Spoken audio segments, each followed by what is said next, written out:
Welcome to The Fight on Matrix Midwest with Randy Carricker. Hi kids, welcome to the program. Great to have you with us. Coming up, we tell you if Mizzou deserves to be where they're ranked. We'll talk golf on TV with former PGA Tour Productions President Terry Hanson and the best workhorse running backs in National Football League's recent history. But first, it's time for your quick hits, and they are sponsored by St. Luke's. And as the Cardinals' Achilles heel, their bullpen seems to be getting better and better. The Achilles heel of Terry Francona's Reds is, despite what we saw somewhat in this series, their offense. Cincinnati has a 4.58 bullpen ERA. That's 13th in the National League. You can live with that. And to an extent, it has cost the Reds a chance to compete at a high level this year. But their offense is downright bad. The lowest scoring group in the National League at 4.08 runs per game. Their starters have been pretty good, at least until the injury to Hunter Green. But the bullpen has let them down, and the offense has been downright dismal. And here's the thing, they have guys that are capable. Sal Stewart, a Rookie of the Year favorite. If it's not J.J. Weatherholt, it's got to be Sal Stewart. We saw what happened this week with Elly De La Cruz. He's a terrific young player. They've got hitters throughout their lineup that have potential, but they don't have hitters that are hitting right now, and that's a problem that a lot of teams have. And that's one of the reasons that the Cardinals had the good fortune of being able to find out who can hit and who can't. And now they're going to do that with Joshua Baez. But they pretty much know that Jordan Walker is a pretty good hitter. They have pretty much found out that J.J. Weatherholt is good. They have found out that Alec Burleson is probably better than they thought he was going to be. And Ivan Herrera is a guy that can be an 800 OPS guy.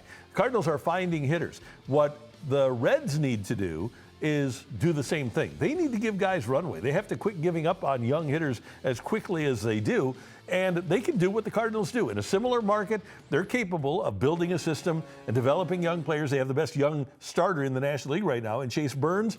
So what the Reds need to do is give some hitters some runway, let them figure things out, and we'll see how good they can be. The FedEx Cup playoffs continue this week with the BMW Championship right here in St. Louis at Bellerive Country Club. And after a big win, the FedEx Cup leader is still the betting favorite. Here's everything you need to know about the BMW Championship odds and other betting favorites to take on this challenge at the BMW Championship. Scotty Scheffler is plus 300 to win this tournament. Rory McIlroy is plus 1375, and Sam Burns is plus 1475. So it's a $1,000 difference between Scheffler and the number 2 guy. And then take a look at the odds from Scheffler at plus 300, and then the next 5 guys. You go from plus 1375. So the difference between Scheffler and McIlroy is 1,000. The difference between McIlroy and the number 5 guy, Ludwig Åberg, is about 725. So that's how much of a favorite Scotty Scheffler is, and that's how much he is considered better than the rest of the field. By the way, Cameron Young is also at plus 2,000. Now, weird things happen in golf. We saw Rory McIlroy finish 66th last week. We didn't see that happening. But one of the weird things that doesn't happen very often is Scotty Scheffler finishing out of the top 5. That's how dominant he is, and that's the way Vegas is looking at the BMW Championship. And I'll tell you what, and maybe even later in the show, we'll take a look at what Scotty Scheffler is at that moment, and maybe we'll place a shilling on him. But it's fun to watch a guy that is just absolutely dominant, and Scotty Scheffler, is the titan of the PGA Tour right now. College football, Mizzou is ranked number 25 in the AP preseason poll. That kind of surprised me. But after finishing 8-4 last year, how good are they really? Are they the 25th best team in the country? If you look at the depth chart from last year's season finale, it had Marquise Johnson at wide receiver, Kevin Coleman at wide receiver, Josh Manning at wide receiver, plus Ahmad Hardy at running back. He's not going to be available perhaps at the beginning of the season. And that's a lot of skill position talent that won't be available or 100% for this year's opener or at all this season. The offensive line should be good. They return most of their guys, but we have no idea about quarterback Austin Simmons. He comes from Ole Miss, and There's the hope that he's going to be great, but we just don't know because we haven't seen him perform well in college football. And just 49% of Mizzou's offensive production returns. That's 76 in the country, and a lot of that is Donovan Lubade, who is now the number 1 wide receiver, and that's with the thought that Ahmad Hardy and Jamal Roberts, the running backs, are both going to play a lot. Defense is where there's going to be a major change. Just 1 of 11 starters return for the Mizzou defense. Many of the new starters were already in the program, so that helps, but we just won't know until they play in the SEC if these guys can be big-time players. It hurt to lose Damon Wilson, and I think the biggest question about the defense is going to be their ability to get after the quarterback. Wilson taking the NIL money from Miami, and at some point here, Mizzou is going to have to develop pass rushers because you need to have your guys beat the other team's big guys in the SEC. That's how you win football games, and especially in this conference, your big guys beating their big guys. Are Mizzou's big guys on the defensive front good enough? One thing the Dodgers have done over the years really well in spending is that with all that money, they've avoided bad contracts. They knew what they were getting when they signed Blake Snell, and it's worked out great. They both knew, the Dodgers and Snell, that he's going to be around for the playoffs, and if he isn't around for the first 6 months of the season or the first 4 months of the season, that's fine. Same with Tyler Glasnow. They gave him the big deal. Mookie Betts and Freddie Freeman have been bargains for the price that the Dodgers have paid for them. But they may have messed up with Kyle Tucker's 4-year, $160 million deal. He's earning boos for his terrible defense, and his hitting has been awful. Here's why he gets booed. You got to catch that ball, and then you got to run after it a little faster, Kyle. His hitting, 0 for 19 on a recent 7-game homestand. Overall, hitting .232 with a .330 on base and a .370 slug. Not what you expect from a $60 million a year man. His OPS under league average at 95, OPS plus at 95, and he's only got a 0.3 WAR. I'm sure the Dodgers expected more from him. And by the way, the Dodgers the struggles at Dodger Stadium are particularly notable. He's only hitting 189. 286, 272 at home. So Tucker needs to be better. And maybe this free agent class is just one they won't be able to get a ton out of. Edwin Diaz has been bad too. And when asked last week if he was considering taking Diaz out of the closer's role, Dave Roberts said, well, what are my options? And he really doesn't have many. The Mets didn't seem too heartbroken to let Diaz go. So if these guys don't work out for the Dodgers, you know what? They'll just go buy more guys. It's just the way it is with them. But Tucker and Diaz may not work out for Los Angeles. Cardinals first-round running back Jeremiah Love, Arizona Cardinals first-round running back Jeremiah Love from CBC, is dealing with a high ankle sprain and is unlikely to play the rest of the preseason. Cardinals are hoping that he can be ready to play week 1 in Los Angeles against the Chargers. Now, we saw what he could do. Take a look here at Notre Dame and his limited playing time against the Raiders in his only preseason action for the Cardinals. And Love absolutely looks the part. The Cardinals have a crowded running back room. They have James Conner coming off an injury, and before the draft, they signed former Falcons running back Tyler Algier. So they've got some people there to fill in. But Love was the 3rd pick in the draft, and he has a chance to be incredibly special. He can catch the ball out of the backfield. He has great moves. He runs with great power. If the Cardinals are to avoid having the first pick in the draft this year, Love needs to be a difference maker. And they don't have a very good offensive line in Arizona. That's not why he suffered his high ankle sprain. But they're going to have a running back that doesn't need a great offensive line to pile up yardage. And the other thing is, with the Cardinal defense, they want to hang on to the football for as long as they possibly can. They want to win the time of possession battle. And with the 3 running backs, with Conner, Algier, and Love, they can do that. And Love can be their home run hitter. And Algier can be kind of a plow horse. And Conner can be their goal line guy. They have a chance to have a running game there, but it's not going to be much of a running game if our guy, CBC's Jeremiah Love, isn't healthy for them at the outset of the season or until the midpoint of the season. And it's really hard to come back, as we know, from those high ankle sprains.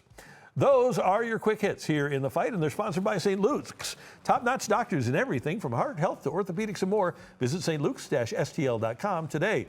And later in the show, participate in some risky business, as we talked about. Head to DraftKings and pick out a bet. We'll pick out a bet for you, and hopefully we'll come up with a good one for you. Don't forget to bet responsibly. But next up, we get to meet former PGA Tour and Turner Sports broadcasting executive Terry Hanson, who's back home right here in St. Louis. He's next here in the fight.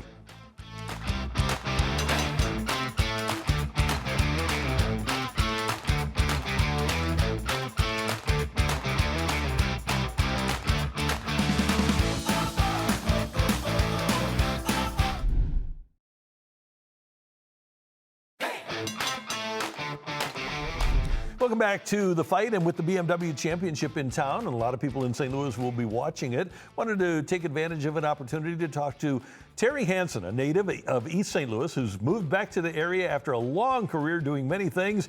Terry was on the ground floor of Turner Sports. He also worked with Raycom Sports from 1984 to 1991. He was the PGA Tour Vice President of Communications and Broadcasting and President of PGA Tour Productions, and negotiated contracts for major network television golf coverage. And now Terry is with us. Terry, thanks so much for taking some time with us. How are you doing today?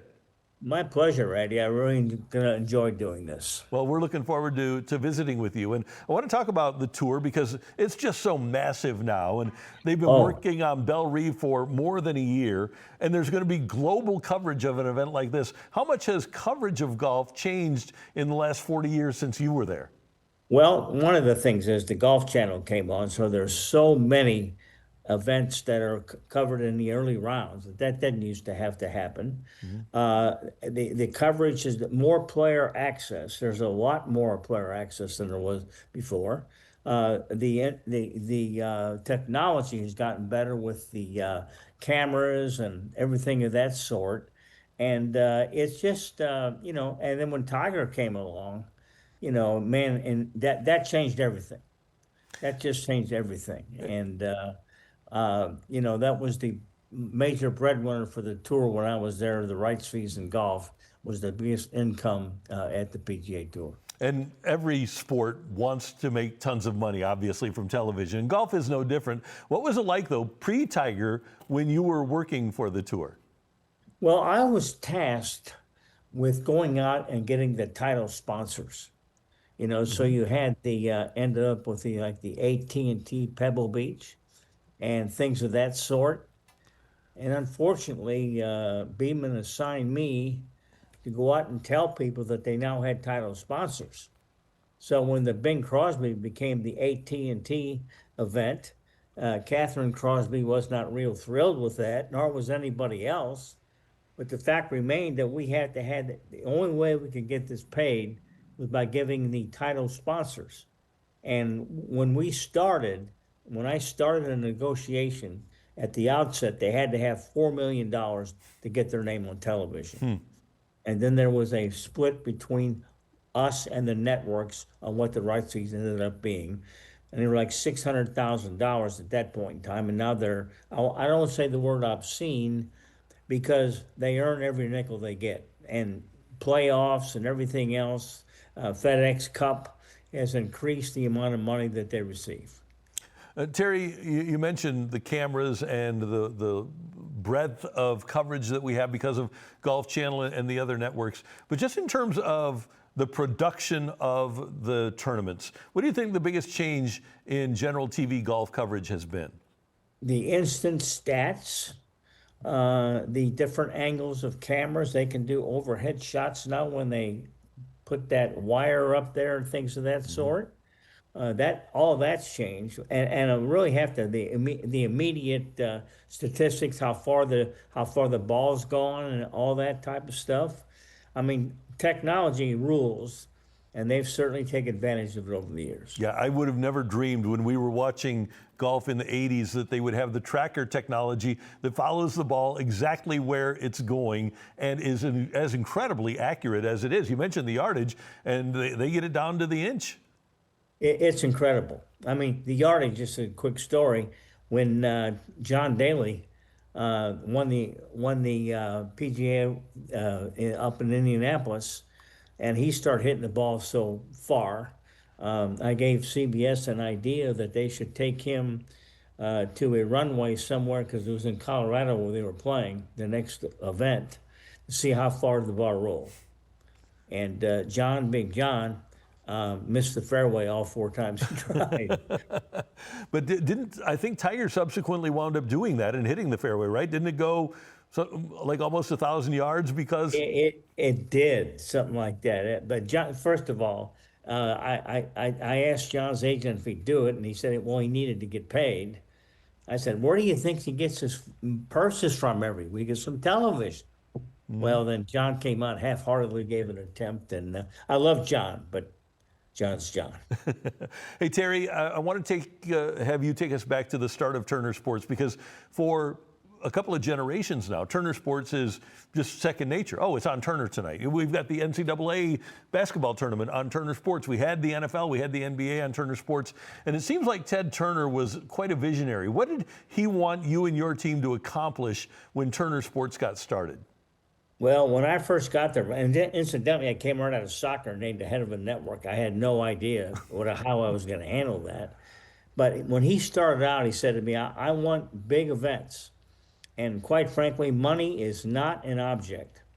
We went out what I called elephant hunting. We got the first NCAA football contract on cable. We got the NBA.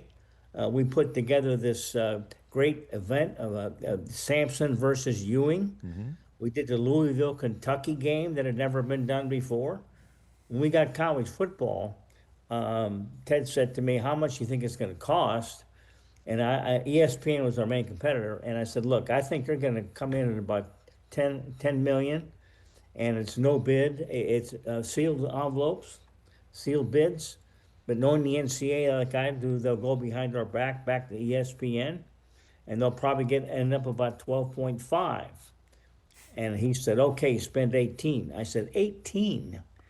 He said, yeah. He says, people don't want to do business with me. Let's face it. We got to put so much money on the table that people will have to take it.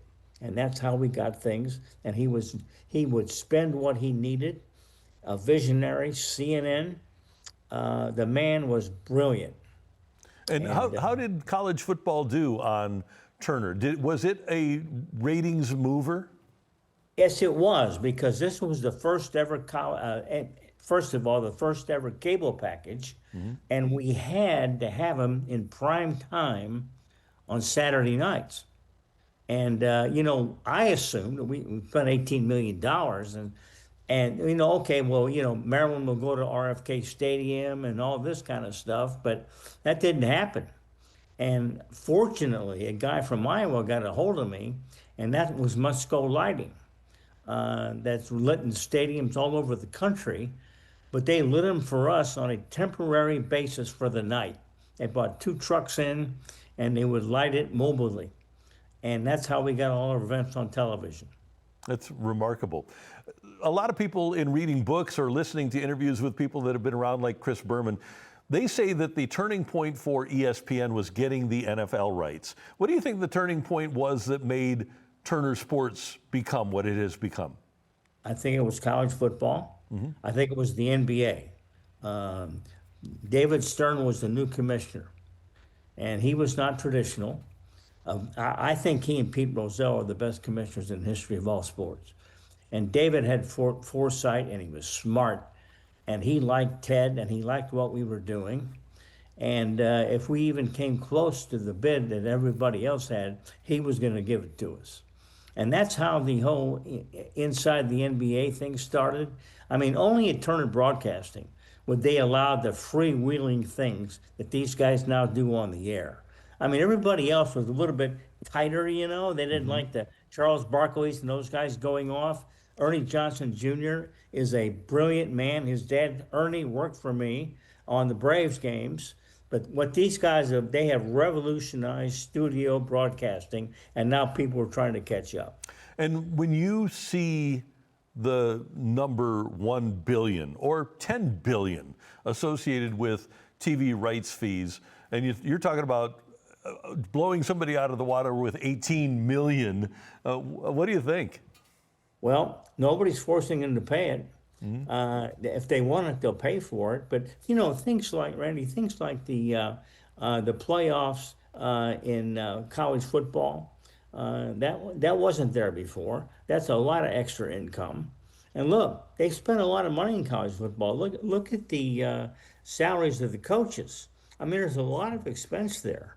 And then in baseball, the wild card and the expansion of teams in the playoffs, those are done for one reason: television. I mean, everybody wants more on and more on and more on and more playoffs because the networks will pay for that. And money is the name of the ballgame. Well, and I look at just the TV landscape and the fact that people do have DVRs and can race through commercials. But the one thing that everybody seems to want to see live is sports. And they're going to sit through commercials because they aren't going to record it. And it seems like it really is, and I'm a sports guy, you're a sports guy, but it seems like we are familiar with the most valuable commodity on television or in video. Do you agree with that? Yes. And you know, you and I have worked in sports our entire lives. Look, that's the candy store, right? Everybody wants to work in sports. Everybody. And people have asked me over all the years, that's the question I've been asking most, how do you get a job in sports? And you know, there are different ways to do it. But I mean, that was my goal. And I put my, right to the grindstone. And I decided that I was going to work in sports. I was a pretty good high school baseball pitcher, too small. And when I wasn't drafted, I said, if I can't play, I'll work in it. And that's what I started to do. That was my goal. After coaching, my first job was in the North American Soccer League, my first pro job in 1976. And I was absolutely thrilled that I went through soccer to network television, to the PGA Tour, to Raycom, to my own company. And then I, as you know, like you, I did a lot of radio at the end of my career. And you also scouted for a couple of Major League Baseball teams. How did you get involved in that? Well, I was resume padding, quite frankly. And I went to the two scouts that covered us during the year, Al Heist with the Padres and Tom DeMark with the Phillies. And I said to them, look, why don't you give me some assignments over the summertime? You want me to see some games? And they did. And therefore, I could write down on my resume that I scouted for the Padres and the Phillies, and I did do that for a couple of summers. Did you ever find him a player?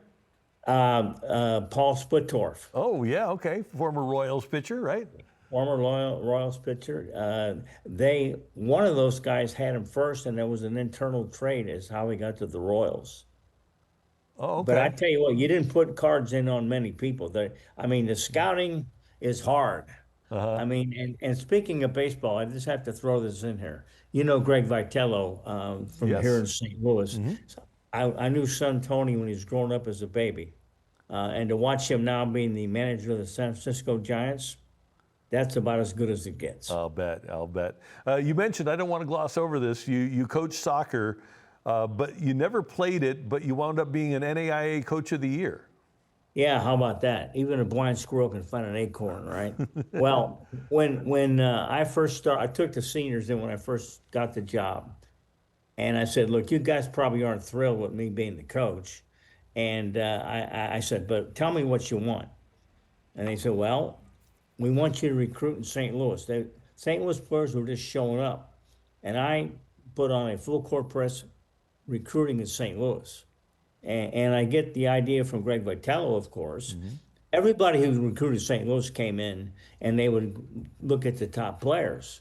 And Greg and I would get in there and we'd go down every high school roster. He'd go look down a roster. He'd go, St. Louis, SIU, Quincy, Western Illinois, South Florida, and get down by about the eighth and ninth guy. He goes, start here. And that's what we did. Didn't waste any time. St. Louis players against any other teams anywhere in the country, we did well. We finished third in the country in '74 in the NAIA. Wow. And then I got an assistant coach, Don Klosserman from St. Louis CBC. He was a junior. I made him my assistant coach, and he taught me the game as we went along. And he'd all consort with the players in the dormitory as to what they wanted. He'd come tell me what they wanted. So actually, these guys really kind of ended up coaching themselves. And I went from learning the game with Don, and then, as you know, I did television soccer as an analyst in Washington and Atlanta. And when we first started in Atlanta, that's why Ted hired me. He wanted me to come do TV. He saw me in a hotel room in D.C. doing a game, and they called and said, we want you to come here. And I said, do what? And they said, the games. I said, well, what else? Well, that's it. I go, that's not a job. Well, what do you do? And so they made me the general manager. And so we're going around the country on a superstation into many, many markets where people did not understand the game. So I went from not knowing it to in 1980 and 81, I was teaching the game to the newbies on cable television around the country. Amazing. And one of the things that happened, by the way, in the 82 season is for all of the great sports documentaries we see now, whether they're on Netflix or ESPN, the 30 for 30 series, one of the first great sports documentaries was something that you put together with the 82 Braves, correct? Yes, sir. I'm sure glad you brought that up. Me getting an Emmy, are you kidding me? It was basically Ted asked me, I need a documentary. Then he told me he needed a documentary. And it was, I said, what do you need? He said, 4 hours. I said, 4 hours? He said, yeah, you got all the access. You get anything you want. And then he was going to hire a guy named Eddie Haas to be the manager. And I said, well, look, this guy's vanilla. And you want me to do 4 hours? And he said, well, who do you have? And I said, well, Dick Williams and Joe Torre. And so he went out and hired Joe Torre. And that was absolutely why that thing was made, because Joe, as you know, is a terrific media guy. And we covered, I sent a crew out to 162 games. We own the Braves, so we flew with them and everything else. Got total access. When Al Rabosky was released, the traveling secretary called our crew. I wasn't on the road, and they said, "Look, Al's about to get released, so you guys need to get up to his room and talk to him." And Al Rabosky just released, went into a hotel room with sunglasses on, and gave the most eloquent, great thing about playing baseball. He said, I don't agree with being released, but I respect them. I think I can still pitch. I sent this to him about a year and a half ago, and I still have copies of this thing. It revolutionized baseball, and it came at least 15 years before Hard Knocks. Yeah, so I got to go back here. So you're telling me that the tiebreaker for Joe Torre was that he was better TV than Eddie Haas? Yep. That's amazing. And Joe's a great baseball man, obviously won his World Series, but that is truly remarkable. Okay, one more question. I need to ask, what broadcaster or broadcasters were the guys that were the most interesting characters? You mentioned working with Ernie Johnson Sr. Were there any broadcasters that stood out for you? Well, a couple, but Skip Carey always toyed with me. I was his boss, ended up. I was his friend first and then his boss. He used to make fun of me on the air. It was incredible. And I said to him, look, he was known as taking on the guys that wore the suits. That was his MO. And we were buddies, and I said, hey, look, man, swing from the heels. Do anything you want. And he used to talk about me on TV. My boss, Terry Hanson, is at home right now, and he doesn't know what I'm going to do next. I mean, it was really interesting, good stuff. And then when I lived in Florida, Pat Summerall was my neighbor, and I thought he and Madden were the best ever. And then I got to know the Monday Night Football guys, and I introduced Howard Cosell once at a luncheon, which he didn't like. And I said, here's the guy who says, tell it like it is. His real name is Cohen, and he wears a hairpiece. That's fantastic. Terry, it has been such a pleasure to have you with us here on Matrix Midwest, and it's great to have you here in town. We'll have to do this again sometime because I love hearing your stories. Well, I watched you a lot of years, and it's really very good to see you and get to meet you, Randy. Thank you, Terry. Appreciate it very much. That is Terry Hanson, a longtime TV executive, and as you heard, he's done a lot of things over the course of his great career. Coming up in the list, we have the greatest workhorse running backs in the NFL. That's next in The Fight.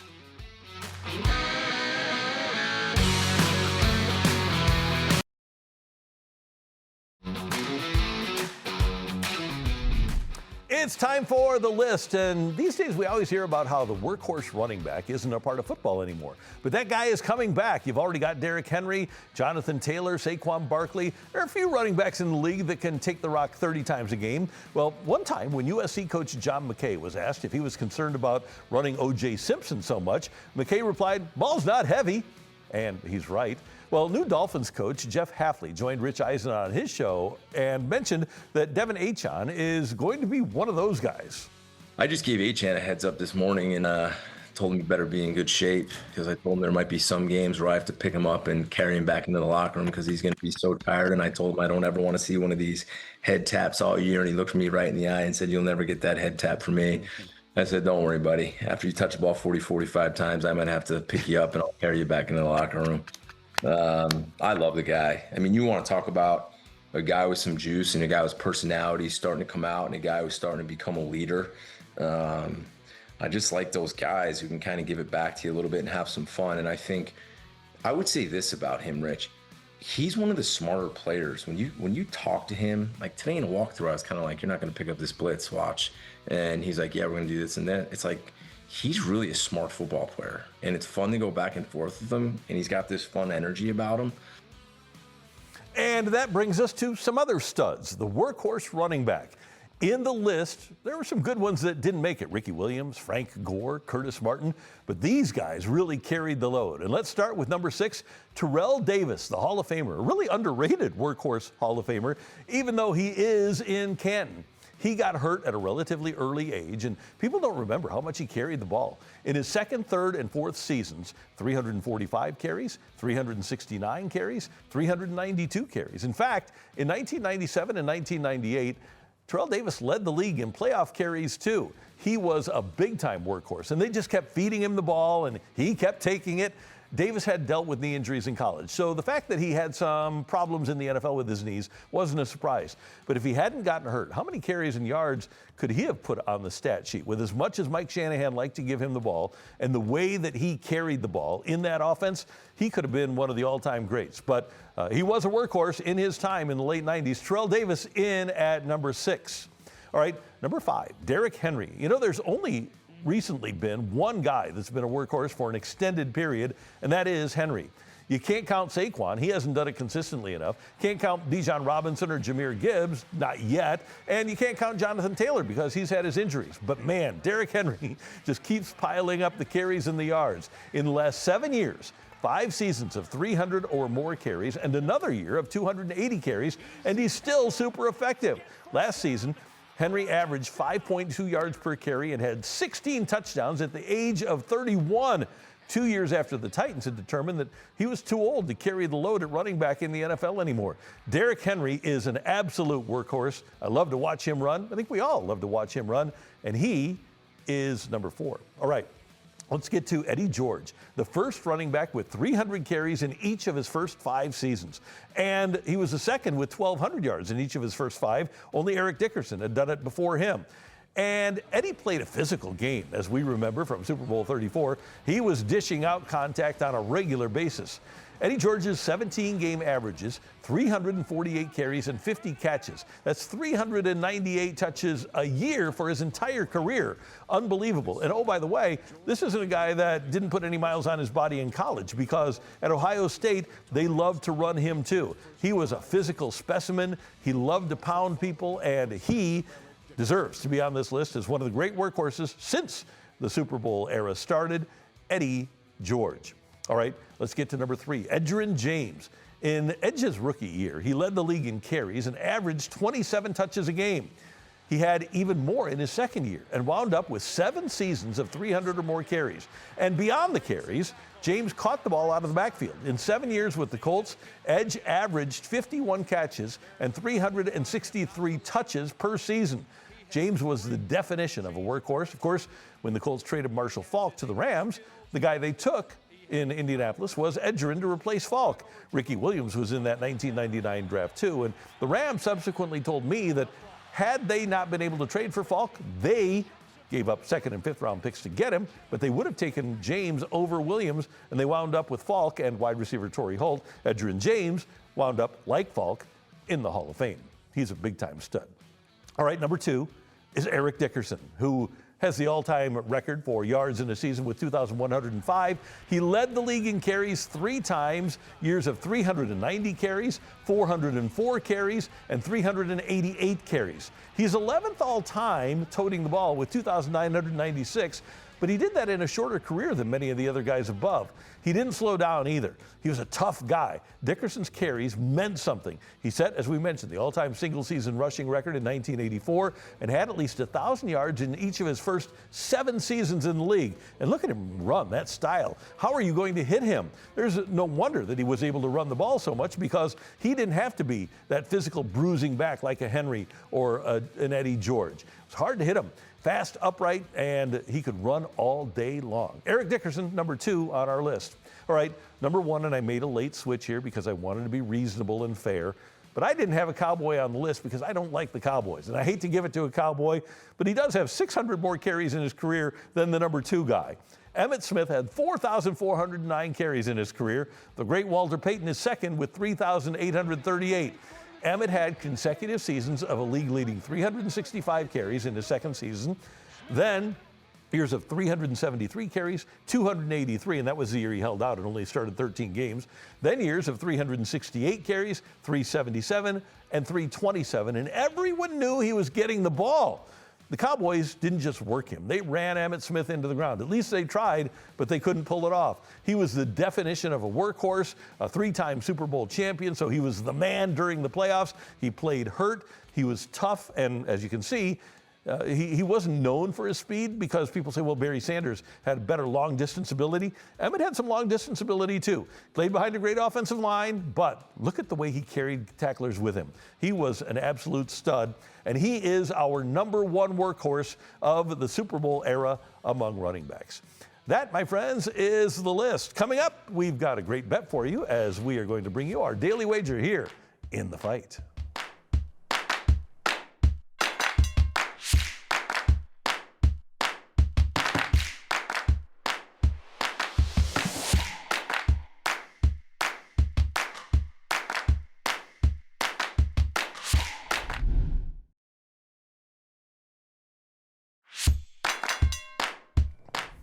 All right, time for the Daily Wager. And if you have not guessed, I'm really excited about the BMW Championship being here in St. Louis. Excited about seeing the likes of Scotty Scheffler and Rory McIlroy, and it'll be great to see Cameron Smith and Sam Burns. I think Sam Burns at some point is going to be really good on tour.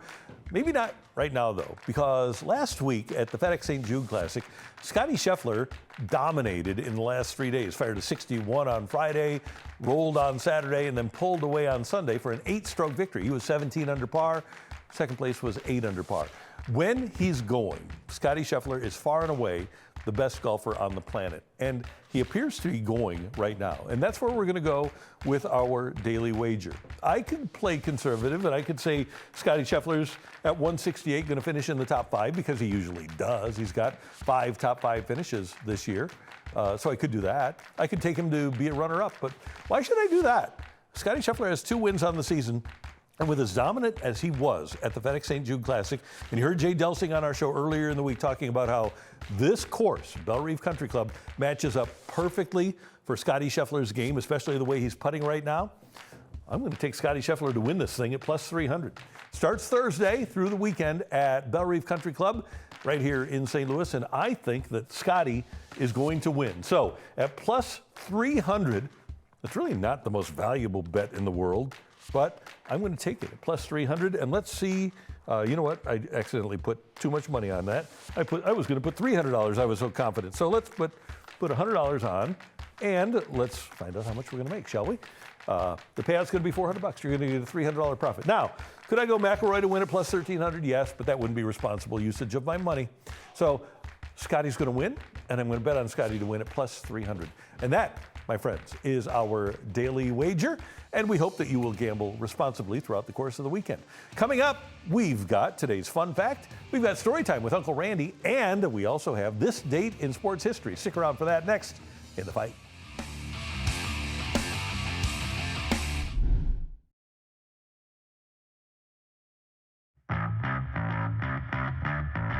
All right, time for today's fun fact, and according to 24/7 Sports, the SEC, the Southeastern Conference, has 6 of the 12 highest football payrolls in the country.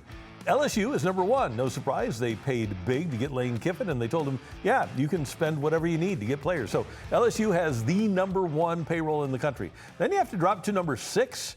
in payroll to get to Texas. They're second in the SEC. Texas A&M is 7th, Georgia 8th, Ole Miss 10th, Tennessee 11th. Miami, by the way, is 2nd, then Notre Dame, Ohio State, Oregon, Michigan. And Michigan and Oregon are also in the top 10 highest payrolls. One of the interesting things when we look at the list, though, is that Alabama isn't in the top. And you wonder if they're going to be able to sustain in this NIL age with the wealth that's in that state, or lack of wealth in that state. LSU has oil money, and they have people that are totally committed to LSU. That's all they care about, and they put a lot of money into that program. We know Texas and Texas A&M have their oil money. We know Georgia has all that money from Atlanta. And then Ole Miss, I don't know if Ole Miss will stay there that long. I think they're still living off of the Lane Kiffin high. Tennessee, it's all they care about. And so I wonder if Alabama will be able to sustain not being in the top tier of NIL in the SEC, and certainly not in the country. And obviously Ohio State is a different animal because they've always spent a ton of money on their program, and they're still spending a ton of money, even more money than they ever have on their program. But watch out for LSU, because Lane Kiffin, with money in his hands and the ability to spend it legally, can really do some unbelievable work. He got Ole Miss. Think about this. Ole Miss was in the college football playoff last year and had a chance to go to the championship. And I never thought Lane Kiffin was going to be a great head coach, but if you give him the best players, he's got a great chance to be a great head coach, and LSU is the #1 spending team in the country. And by the way, Eli Drinkwitz trying to get Mizzou up to that level where they would be in the top 12 too. He should be able to get more out of markets like St. Louis and Kansas City, but it's not happening at the moment in terms of the highest payroll in college football. And this might all be a moot point once we get to the Protect College Sports Act, where everybody has a cap. If everybody's legally abiding by the cap, then it might not matter who has the highest payroll, because everybody will have the same payroll. All right, time for story time with Uncle Randy. We're going to spin a wheel for a decade from my sports fandom and sport from my sports fandom, which is baseball, football, hockey, basketball. And I will try to give you a little bit of a story. We are going to do 2010's baseball. So we've got 2010 through 2019. We talked about this the other day, and I think we kind of forget how great Michael Wacha was ready to be when he came up to the Cardinals in 2013. Wacha was a first-round draft choice in 2012 out of Texas A&M, makes his debut less than a calendar year later for the Cardinals against Kansas City, and had a fabulous outing against the Royals in May of 2013. And he was great the whole time, all the way up until the end of the regular season, when he went 8 2/3 no-hit innings against the Washington Nationals, and then went 4-1 in the postseason and was the National League Championship Series MVP. Michael Wacha was going to be a stud, and he was really good in 14, really good in 15, and that's when the injuries started to hit, and he had that problem with his shoulder blade, the stress reaction in the shoulder blade that caused him to miss a lot of time here, and never really was able to sustain the greatness that he displayed in 2013. But I'm telling you, what we saw in 2013 from Michael Wacha, he was going to be a stud. And to think now, he's 34 years old, and he has played 14 years. This is his 14th year in Major League Baseball. What a career he has had. And he has been really, really good for Kansas City the last 3 years as well. That was a first-round draft choice that I think that the Cardinals might get some grief about, but it wasn't their fault that he had the stress reaction in his scapula and wasn't able to become the pitcher that the Cardinals thought he would over the long term. And I think with the shoulder injuries, he lost a little command too. I never saw a pitcher that would get ahead 0-2 in the count and then walk more guys because he was nibbling than Michael Wacha. He became really frustrating here, but now he's turned into not only a really good pitcher, but a pretty darn good immaculate grid guy, because he's pitched with the Mets, he's pitched with Boston, he's pitched with Tampa, he's pitched with the Padres, pitched with the Royals, pitched with the Cardinals. He's a good guy to use on that immaculate grid. Keep that in mind. Michael Wacha for your immaculate grid. All right, that is story time with Uncle Randy. And now it's time for this date in sports history. And I loved this year, 1998. And Mark McGwire hit 2 home runs, including the game winner in the 10th at Wrigley, his 48th and 49th home runs of the season. for Big Mac on his way to 70. And this was in the heart of the race with Sammy Sosa, and it was just great. I was stunned when Baez hit the 3 home runs at Wrigley that Big Mac had not hit 3 home runs at Wrigley Field. I could have sworn that I remembered him hitting 3 home runs at Wrigley, but I clearly remembered something that never happened. Well, he hits numbers 48 and 49. As a team, the Cardinals hit 4 homers. Delino DeShields and Ray Langford also went deep in this game, an 8-6, 10-inning win. And one of the interesting things about this season is that the Cardinals were not really in the hunt, and the Cubs were. Cubs actually made the playoffs in 1998. And that guy that you saw in right field, Sammy Sosa, was the MVP. McGwire should have been the MVP with the home runs, with the RBIs. He had an unbelievable year in terms of getting on base. And he was the most valuable guy in bringing baseball back. But the narrative was, oh, let's go with Sammy because he's a cute story and his team made the playoffs. So they went with him. Interestingly, when the Cubs finished in last place, the writers also took the Cub in 1987 with Andre Dawson. So the Cardinal guy just can't win. In 87, the Cardinal guys, Ozzie Smith and Jack Clark, screwed over by Andre Dawson winning MVP. And in 1998, Mark McGwire screwed over by Sammy Sosa winning the Most Valuable Player award. But what a season that was. McGwire would hit 50 a couple of days later, and then obviously have an unbelievable September on his way to 70 home runs. And I don't have like retroactive different emotions about that. I know a lot of people say, oh, that was terrible. And I'm one of those people that says, you know, I liked it when it was happening. I enjoyed it, and I can't change the fact that I enjoyed it. I always compared it to this. It's like getting unhappy in a marriage and getting divorced, and then saying, well, yeah, I didn't like that wedding day.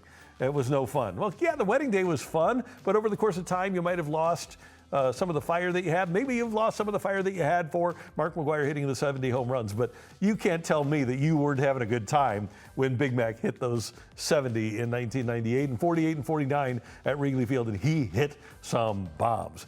Man, was he a good hitter. You know, he should be in the Hall of Fame.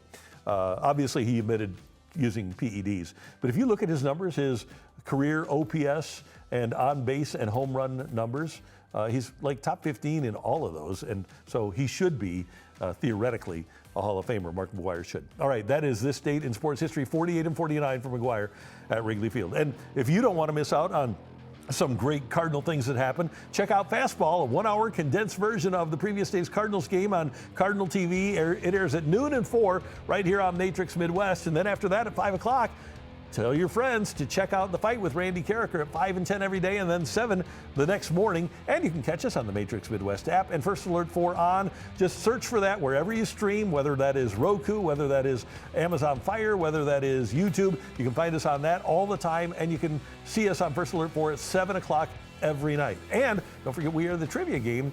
Every week, you can sign up to play against me in The Fight at matrixmidwest.com. Just use the drop-down menu to sign up there, or email us at thefight@matrixmidwest.com. We record on Wednesdays around noon and then air that for our Thursday show.